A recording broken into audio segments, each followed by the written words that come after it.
નમસ્કાર મિત્રો, જોબ સરકારી યુટ્યુબ ચેનલમાં તમારું હાર્દિક સ્વાગત છે। તો મિત્રો, આજે આપણે ફરી એક સરકારી નોકરીની સુવર્ણ તકની માહિતી આ વિડીયોમાં જોવાના છે। મિત્રો, પોરબંદર મહાનગરપાલિકામાં વિવિધ જગ્યાઓ ઉપર ભરતી કરવા માટેની જાહેરાત પ્રસિદ્ધ કરવામાં આવી છે।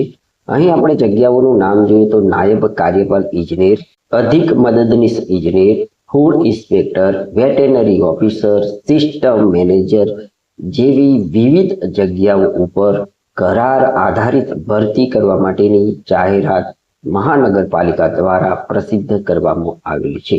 આ જગ્યાઓ ઉપર અરજી કેવી રીતના કરવાની છે, શૈક્ષણિક લાયકાત શું છે, વય મર્યાદા કેટલા વર્ષ સુધી રહેશે, તેમજ પગાર ધોરણ કેટલો મળવાપાત્ર થશે તેની વિગતે માહિતી આ વિડીયોમાં જોઈએ। પોરબંદર મહાનગરપાલિકા વોક ઇન ઇન્ટરવ્યુ। પોરબંદર મહાનગરપાલિકા કચેરીના જુદા જુદા વિભાગમાં કરાર આધારિત આઉટસોર્સથી તદ્દન હંગામી ધોરણે નીચે મુજબ જરૂરિયાત મુજબની જગ્યાઓ ભરવાની થાય છે, જે માટે લાયકાત ધરાવતા ઈચ્છુક ઉમેદવારોએ પોરબંદર મહાનગરપાલિકાની કચેરીમાં જરૂરી તમામ પ્રમાણપત્રો સહિત હાજર રહેવાનું રહેશે।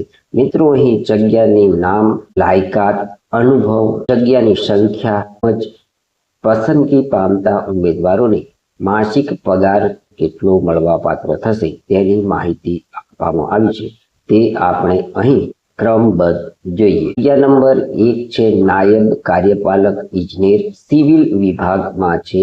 આ જગ્યા માટેની શૈક્ષણિક લાયકાતની વાત કરીએ તો ઉમેદવાર બીઈ સિવિલ કરેલું હોવું જોઈએ અથવા ડિપ્લોમા સિવિલ કરેલું હોય તેવા ઉમેદવારો આ જગ્યા માટે અરજી કરી શકે છે। આ જગ્યા માટે અનુભવની વાત કરીએ તો ઉમેદવાર જો બીઈ સિવિલ કરેલું હોય તો તેમણે 3 વર્ષનો આ વિભાગનો અનુભવ હોવો જરૂરી છે। જો ઉમેદવારોએ ડિપ્લોમા સિવિલ એન્જિનિયરિંગ કરેલું હોય તો 7 વર્ષનો નગરપાલિકા અથવા તો મહાનગરપાલિકામાં અનુભવ ધરાવતા હોવા જોઈએ। અહીં કુલ 2 જગ્યા ઉપર ભરતી થવાની છે। આ જગ્યામાં પસંદગી પામતા ઉમેદવારોને માસિક 30,000 રૂપિયા પગાર મળવાપાત્ર થશે। ક્રમ નંબર 2 ની અંદર જગ્યાનું નામ છે અધિક મદદનીશ ઇજનેર, સિવિલ વિભાગની આ જગ્યા છે। આ જગ્યા માટેની શૈક્ષણિક લાયકાતની વાત કરીએ તો ઉમેદવાર બીઈ સિવિલની ડિગ્રી ધરાવતા હોવા જોઈએ। આ જગ્યા માટેનો અનુભવની વાત કરીએ તો ઉમેદવાર 1 વર્ષનો આ ફિલ્ડનો અનુભવ ધરાવતા હોવા જોઈએ। આ જગ્યામાં પસંદગી પામતા ઉમેદવારોને 22,000 રૂપિયા માસિક ફિક્સ વેતન મળવાપાત્ર થશે। જગ્યા નંબર 3 છે અધિક મદદનીશ ઇજનેર, ઇલેક્ટ્રિકલ વિભાગમાં ભરતી થવાની છે। આ જગ્યામાં ભરતી થવા માંગતા ઉમેદવારોની શૈક્ષણિક લાયકાતની વાત કરીએ તો ઉમેદવાર બીઈ ઇલેક્ટ્રિકલ કરેલું હોવું જોઈએ। અહીં પણ આ વિભાગનો 1 વર્ષનો અનુભવ હોવો જરૂરી છે। આ જગ્યા પર પસંદગી પામતા ઉમેદવારોને 22,000 રૂપિયા માસિક ફિક્સ વેતન મળવાપાત્ર થશે। ક્રમ નંબર 4 ની અંદર જગ્યાનું નામ છે અધિક મદદનીશ ઇજનેર, મેકેનિકલ વિભાગ માટેની આ ભરતી છે। મિત્રો, આ જગ્યા માટેની શૈક્ષણિક લાયકાત જોઈએ તો બીઈ મેકેનિકલ કરેલું હોય તેવા ઉમેદવારો આ જગ્યામાં અરજી કરી શકે છે। અહીં પણ આ વિભાગનો 1 વર્ષનો અનુભવ હોવો જરૂરી છે। આ જગ્યામાં પસંદગી પામતા ઉમેદવારોને માસિક ફિક્સ 22,000 રૂપિયા પગાર મળવાપાત્ર થશે।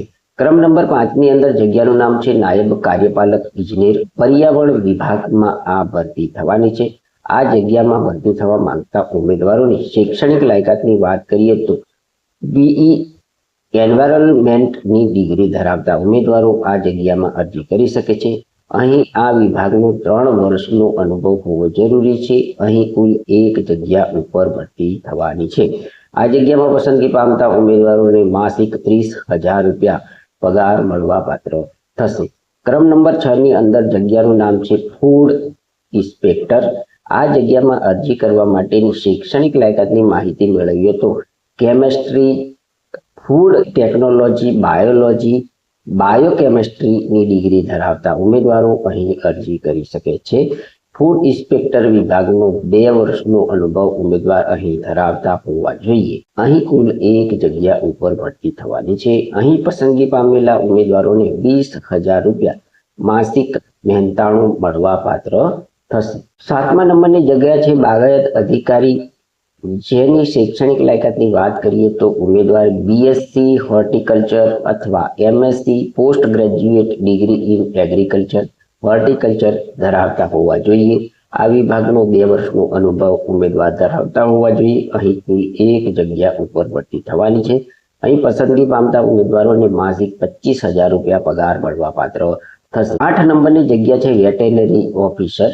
આ જગ્યામાં અરજી કરવા માંગતા ઉમેદવારોની શૈક્ષણિક લાયકાતની વાત કરીએ તો bachelor of veterinary science and animal husbandry ની ડિગ્રી ઉમેદવાર અહીં ધરાવતા હોવા જોઈએ. મિત્રો, આ વિભાગનો પણ 2 વર્ષનો અનુભવ ઉમેદવાર અહીં ધરાવતા હોવા જોઈએ. અહીં કુલ 1 જગ્યા ઉપર ભરતી થવાની છે. આ જગ્યામાં પસંદગી પામતા ઉમેદવારોને માસિક 35,000 રૂપિયા પગાર મળવા પાત્ર થશે. 9 નંબરની અંદર જગ્યાનું નામ છે સિસ્ટમ મેનેજર.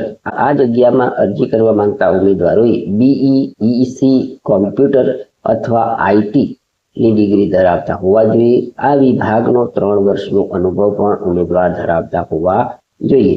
અહીં કુલ 1 જગ્યા ઉપર ભરતી થવાની છે. અહીં પસંદગી પામતા ઉમેદવારોને માસિક 30,000 રૂપિયા પગાર મળવા પાત્ર થશે. મિત્રો, આ જાહેરાતમાં અરજી કરવા માટેની મહત્વની શરતો અહીં આપવામાં આવી છે તે આપણે 1 બાય 1 જોઈએ. તો શરત નંબર 1 છે કે ઇન્ટરવ્યુ તારીખ 12/6/2026 ને શુક્રવારના રોજ સવારે 11 કલાકે પોરબંદર મહાનગરપાલિકા પંડિત દીનદયાળ ઉપાધ્યાય ભવન રેલવે સ્ટેશન પાસે એસવીપી રોડ પોરબંદર ખાતે રાખવામાં આવેલ છે. તેમાં સ્વખર્ચે હાજર રહેવાનું રહેશે. લાયકાત ધરાવતા અને ઈચ્છુક તમામ ઉમેદવારો ઇન્ટરવ્યુમાં પોતાની સાથે બાયોડેટા, શૈક્ષણિક લાયકાતના પ્રમાણપત્રો, શાળા છોડ્યા અંગેનું પ્રમાણપત્ર, જન્મનો દાખલો, અનુભવ અંગેના પ્રમાણપત્રો, તાજેતરમાં પડાવેલા પાસપોર્ટ સાઇઝના ફોટા જેવા અસલ પ્રમાણપત્રો ડોક્યુમેન્ટ્સ રજૂ કરવાના રહેશે. ફિક્સ પગાર સિવાયના અન્ય પગાર કે ભથ્થા કે સરકારી લાભ મળવા પાત્ર થશે નહીં. ઉપરોક્ત બાબતોના તમામ પ્રકારના હક પોરબંદર મહાનગરપાલિકાને અબાધિત રહેશે, જે માટે કોઈ પણ કારણ આપવામાં આવશે નહીં.